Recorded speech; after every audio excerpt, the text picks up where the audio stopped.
So what's going on? So it's time for a battery upgrade. The batteries that come in these are kind of notoriously a little weak, seem to be a little bit low on cold cranking amps. They're small, I think they're maybe a 20 series or something battery. They're pretty small. I just decided it was time to do an upgrade. So to get to the battery on these, it's really simple.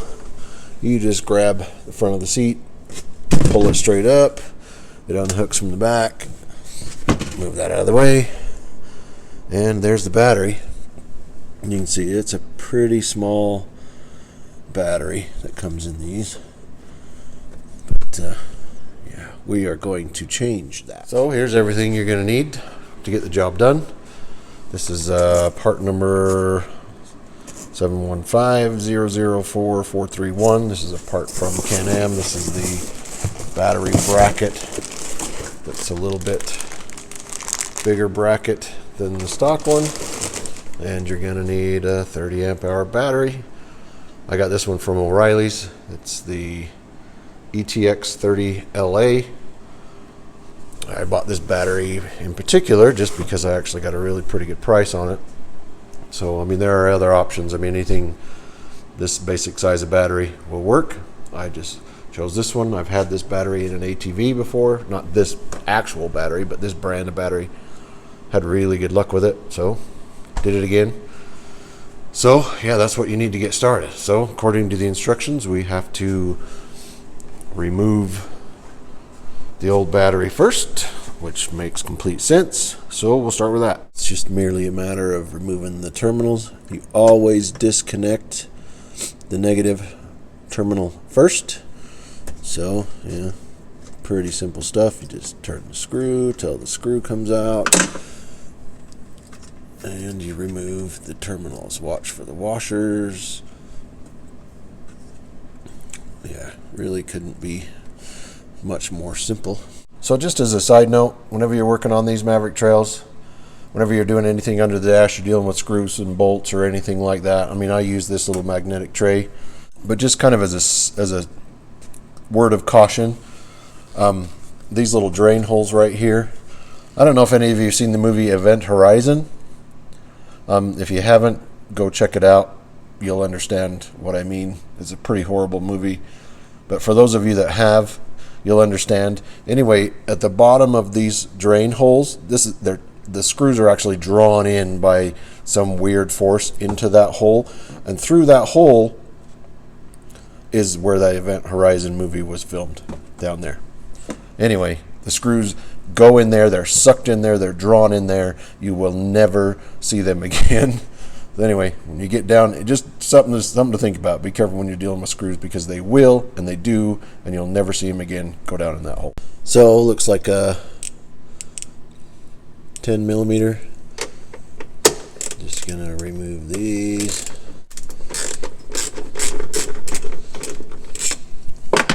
So far, so good.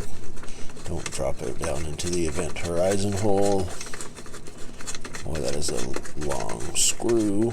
Could you have made it any longer? Seriously, wow. We'll go for the other one. That one's going to take 2 hands and some imagination. Alright, so I'm just going to leave the screw in the hole. Fish this whole thing out very carefully. There's the screw. There's a washer on it too, so don't lose that. Okay, that's out. Now let's just disconnect the positive and we'll be done.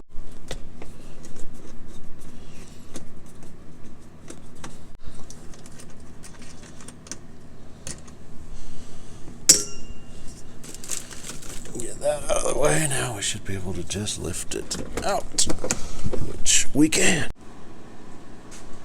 So here's just a little comparison between the two batteries. Quite a bit larger. This stock battery is rated at 270 cold cranking amps. This one is rated at 400, so it's got a little more oomph to get it turned over, just a larger capacity. Now I just want to say that I have never had any trouble with this stock battery. The machine has always started when I turn the key. Never had any issues. Some have, and I know that factory batteries are kind of hit and miss in some cases. You know, others have had problems with theirs. I have never had any trouble with this one, other than it just, from the day I bought it, it just felt like it turned over a little too slow, like it just didn't have enough oomph. But it's always started. It's never failed me. So, you know, no real problems with this battery other than just the size and the cold cranking app. So that's why we're doing the upgrade. Also, some things to point out. I mean, this one's got these dumb little nuts that go in here. These thread right into the terminals, and with these you have the optional also, same with these I suppose, of top post or side post. Comes with these little washers. We won't need them because we're doing a top mount, but if you were doing a side mount, you can see there's kind of a gap right there between the edge of this battery. So if you're doing a side mount, you would use those little brass washers to bridge this gap right here between the post and your terminal.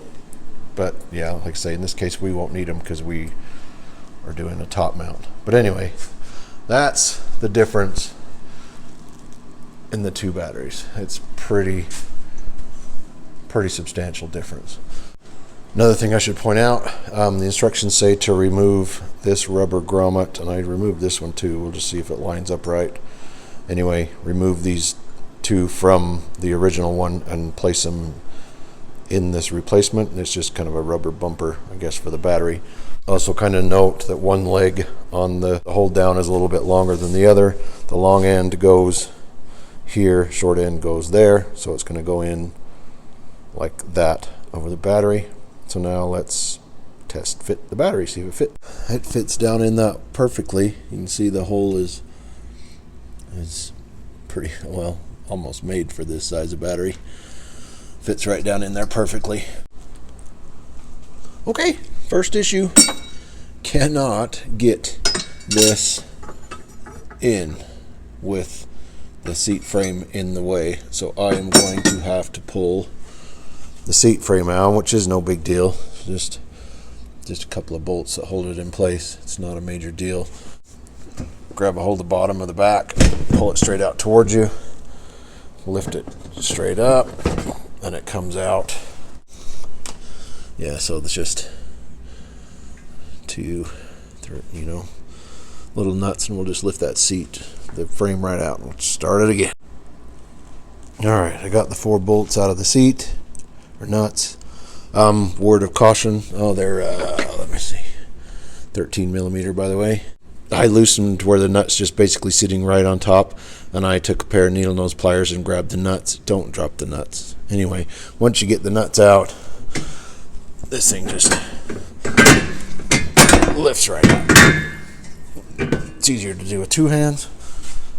Alright, so brackets in place. Like I say, I just left that bolt in the hole and just kind of set the whole thing straight down so that the bolt kind of lined up, just so I can try and get the threads started. It is a really long bolt.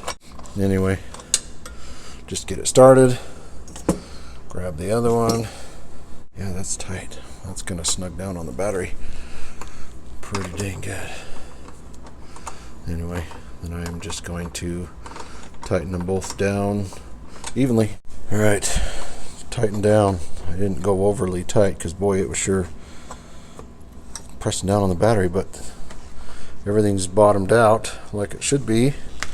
So, I mean, I guess the verdict is it fits like a glove in there. That's tight. Yeah, it's another one of those things that should have come with the machine and didn't, I guess. But anyway, securely mounted. This worked out good. I can use this to cover the post. I don't know, we'll see what happens. And anyway, yeah, rubber's pushing down on the battery good. I mean, it's solid, it's not going anywhere, it fits. So put the terminals on. Always reconnect the positive side first. Always reconnect the positive side first, and then reconnect the negative, which is touching. Make sure that's not touching. Reconnect the negative last. So that's what I'm going to do. Hook them back up. They've hooked up. I didn't have a lot of wire to mess with. Just to pull it up here for this extra height, it was pretty tight. There wasn't a whole lot of extra wire to work with, but the negative, I had plenty of cable over here.